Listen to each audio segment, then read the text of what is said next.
Welcome back to Let's Play Minesweeper and Post Office by Charles Bukowski. We're going to resume at Chapter 2, Section 1. Meanwhile, things went on. I had a long run of luck at the racetrack. I began to feel confident out there. You went for a certain profit each day, somewhere between 15 and 40 bucks. You didn't ask too much. If you didn't hit early, you bet a little more, enough so that if your horse came in, you had your profit margin. I kept coming back day after day, winners, giving Betty the thumb up as I drove in the driveway. Then Betty got a job as a typist, and when one of those shack jobs gets a job, you notice the difference right away. We kept drinking each night, and she left before I did in the morning, all hungover. Now she know what it was like.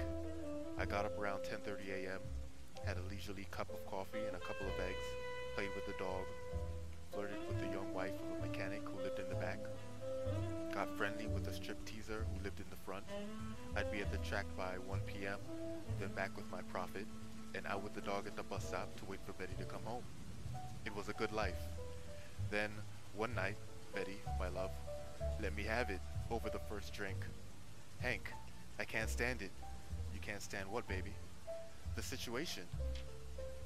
What situation, babe? Me working and you laying around, all the neighbors think I'm supporting you. Hell, I worked and you laid around.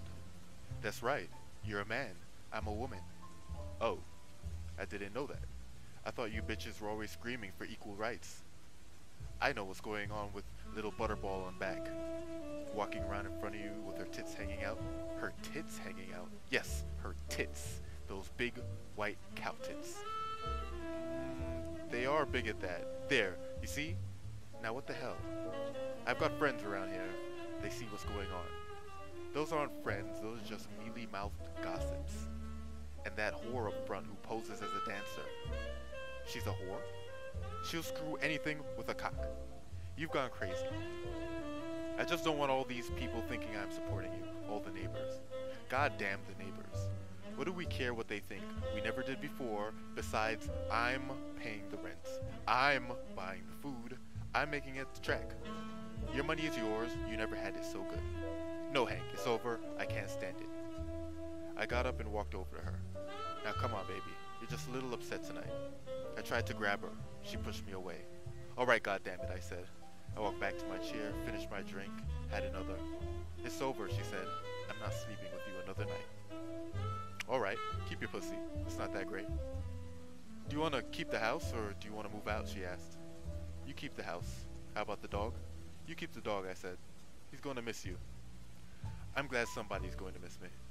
I got up, walked to the car, and I rented the first place I saw with a sign. I moved in that night. I had just lost 3 women and a dog.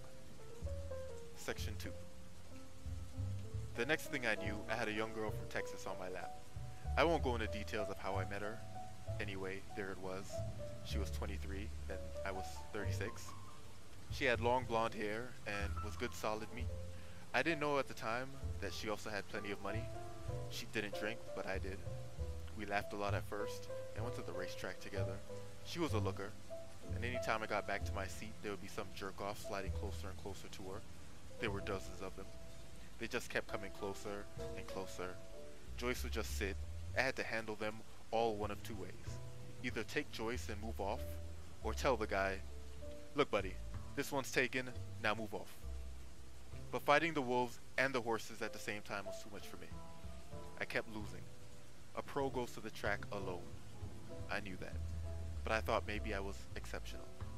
I found out that I wasn't exceptional at all. I could lose my money as fast as anybody. Then Joyce demanded that we get married. What the hell, I thought. I'm cooked anyway. I drove her to Vegas for a cheap wedding, then drove her right back. I sold the car for $10, and the next thing I knew we were on a bus to Texas, and when we landed, I had 75 cents in my pocket. It was a very small town.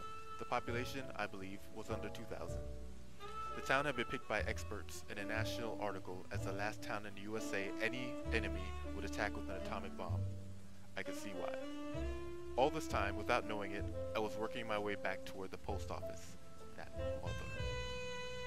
Joyce had a little house in town, and we laid around and screwed and ate, She fed me well, fattened me up, and weakened me at the same time.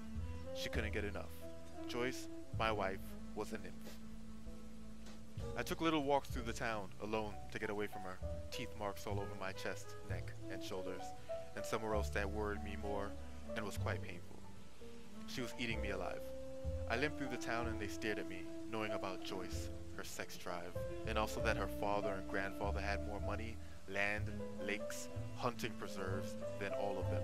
They pitied and hated me at the same time.